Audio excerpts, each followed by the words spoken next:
Welcome to my channel ദൃശ്യം 2024 vlog. നിന്നിലലിയാൻ ഞാൻ ഭാഗം 78. ആ വീട്ടിൽ നിന്നും അവരോട് യാത്ര പറഞ്ഞ് ഇറങ്ങിപ്പോകുന്നതിന് മുമ്പ് ഇന്ദ്രൻ പാറുവിന് ഇപ്പോൾ കഴിക്കാനുള്ള ആയുർവേദ മരുന്നുകളും കുളിക്കാനുള്ള എണ്ണയും മറ്റും മുത്തശ്ശൻ്റെയും മുത്തശ്ശിയുടെയും കയ്യിൽ നിന്നും വാങ്ങാൻ മറന്നില്ല.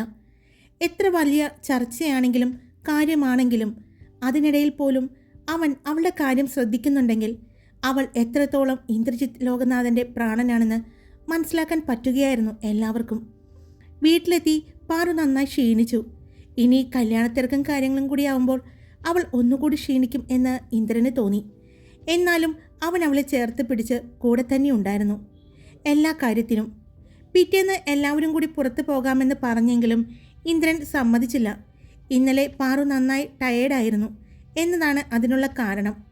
അവളെ കൂട്ടാതെ പോയാൽ സമ്മതിക്കില്ല എന്ന് അറിയാവുന്നത് കൊണ്ട് ആരോടും ഇന്ന് പോകണ്ട എന്നും നാളെ ഒരു ദിവസം മുഴുവനും ഹൗസ് ബോട്ടിൽ അവൻ ഓഫർ ചെയ്തു. അതോടുകൂടി എല്ലാവരും സമ്മതിച്ചു.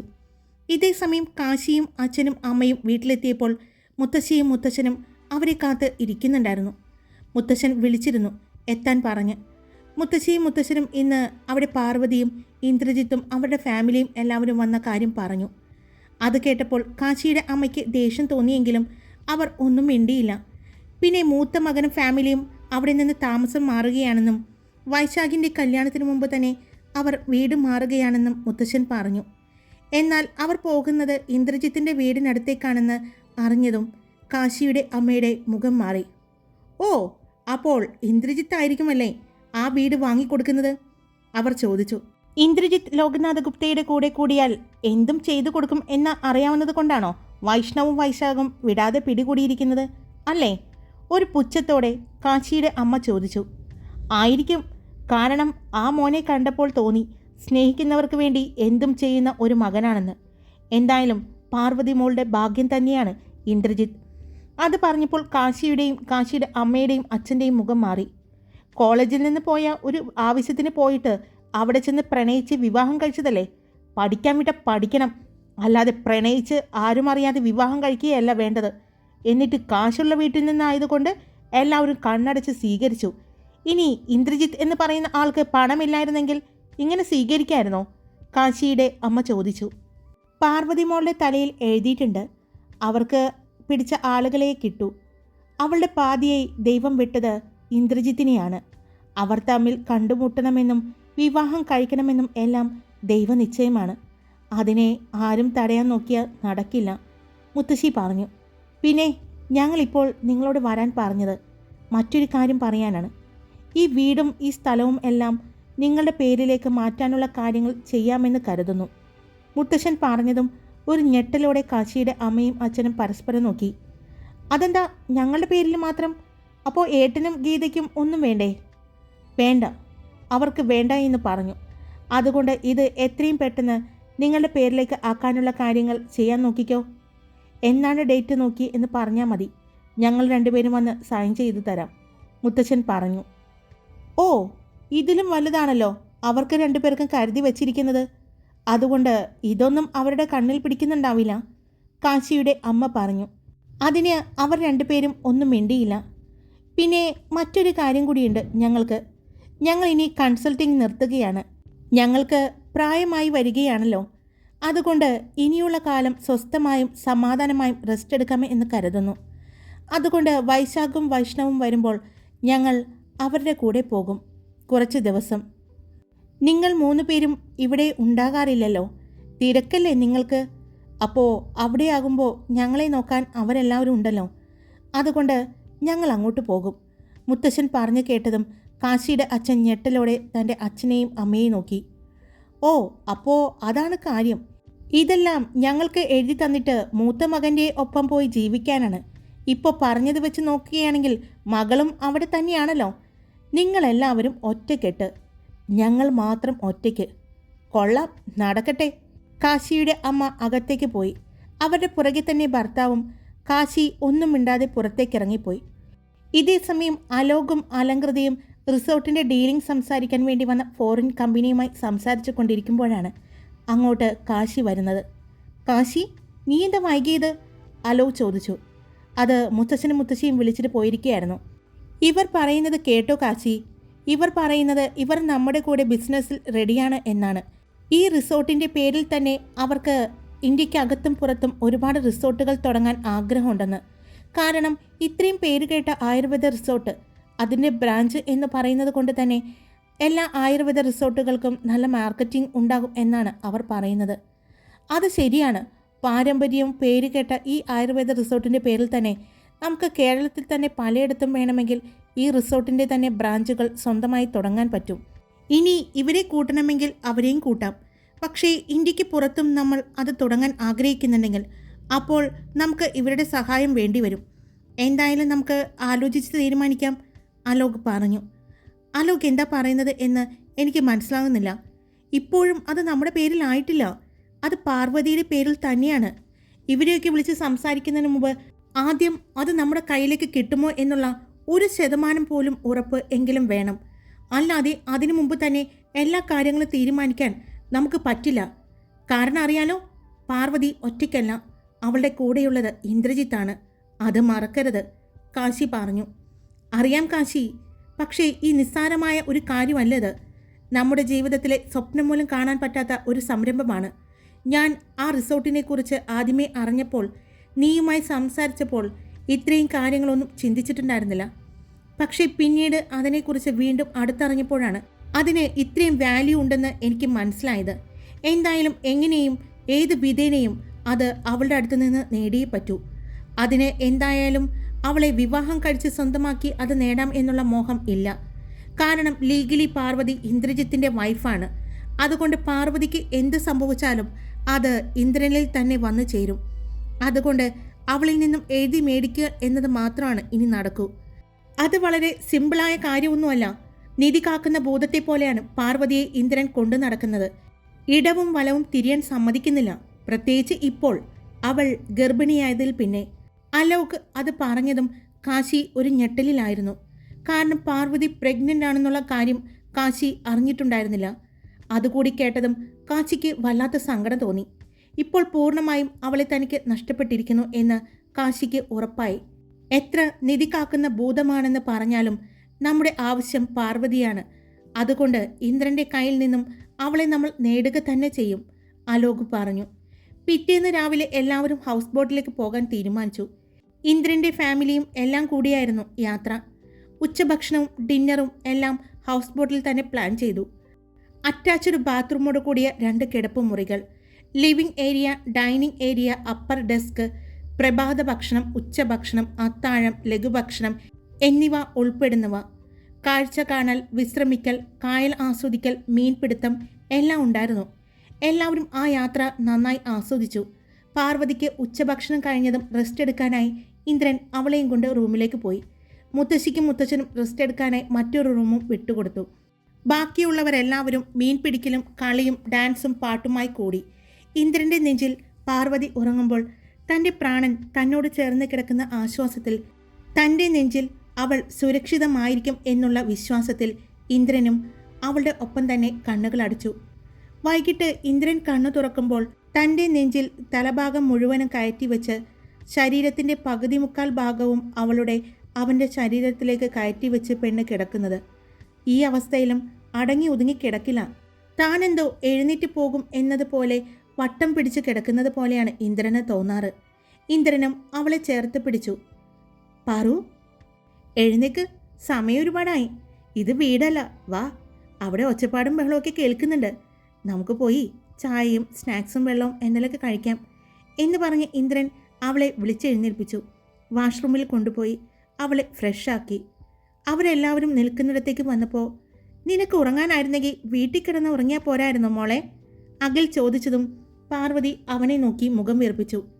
ഇപ്പോൾ ഈ പെണ്ണ് ഭയങ്കര മടിച്ചിയായിരിക്കുക. നമ്മുടെ 2 മക്കളും ഇതുപോലെ മടിച്ചുകുട്ടികൾ ആവോന്ന എനിക്ക് പേടി, അഖിൽ പറഞ്ഞു. ഒന്ന് പോയേടെ അവിടെ നിന്ന്. ഈ കുട്ടികൾ ബിസിനസ് ടൈക്കൂൺ ഇന്ദ്രജിത്ത് ലോകനാഥ് ഗുപ്തയുടെ മക്കളാണ്.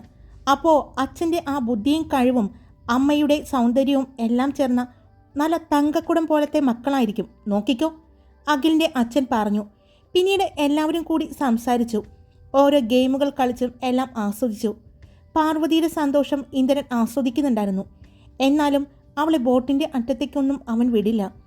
എപ്പോഴും അവൻ്റെ കണ്ണുകൾ അവളിൽ പാറി നടന്നു.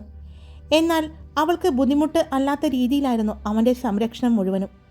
രാത്രി ഹൗസ് ബോട്ടിൽ തന്നെ എല്ലാവരും ഡിന്നർ കഴിച്ചാണ് വീട്ടിലെത്തിയത്. ഇന്ദ്രൻ ഫ്രഷായി പുറത്തേക്കിറങ്ങി. പാറുവിന് കുളിക്കാനായി ഇളം ചൂടുവെള്ളം ടബിൽ പിടിച്ചു വെച്ചു. അവളെ വാഷ്റൂമിലേക്ക് അവൻ തന്നെയാണ് കൊണ്ടുപോയത്. അവൾ ഫ്രഷായി ഇറങ്ങുന്നത് വരെ അവൻ ഡോറിനടുത്ത് തന്നെ നിന്നു. അകത്തേക്ക് നിൽക്കാൻ പെണ്ണ് സമ്മതിക്കാത്തത് കൊണ്ടാണ് പുറത്ത് ഈ കാവൽ നിൽക്കുന്നത്. ഫ്രഷായി ഇറങ്ങി അവളെയും കൊണ്ട് ബെഡിൽ കിടക്കുമ്പോഴാണ് പാറു അവൻ്റെ നെഞ്ചിൽ തോണ്ടുന്നത്. ഇന്ദ്രേട്ടാ. എന്താ ഇന്ദ്രേട്ടാ? എന്താ പാറു? ഇന്ദ്രൻ ചോദിച്ചു. അത് പിന്നെ നാളെ ഡ്രസ്സ് എടുക്കാൻ പോകുമ്പോൾ എനിക്ക് കുഴിമന്തി വാങ്ങി തരുമോ? അവൾ ചോദിച്ചു. അവൻ തല ഉയർത്തി അവളെ നോക്കി. എന്താ കുഴിമന്തിയോ? അതെ, എനിക്ക് കഴിക്കാൻ തോന്നുന്നു, അവൾ പറഞ്ഞു. അതിനെന്താ, ശരിയാക്കാലോ, അവൻ പറഞ്ഞു. അത് കേട്ട് സന്തോഷത്തിൽ അവൾ അവൻ്റെ കവിളിൽ ചുംബിച്ചു. രാവിലെ മുതലുള്ള ആഘോഷത്തിൻ്റെ ക്ഷീണം കാരണം അവൾ വേഗം ഉറങ്ങിയിരുന്നു. അവൾ ഉറങ്ങിയെന്ന് കണ്ടതും ഇന്ദ്രൻ ഫോണെടുത്ത് അഖിലിനെ വിളിച്ചു.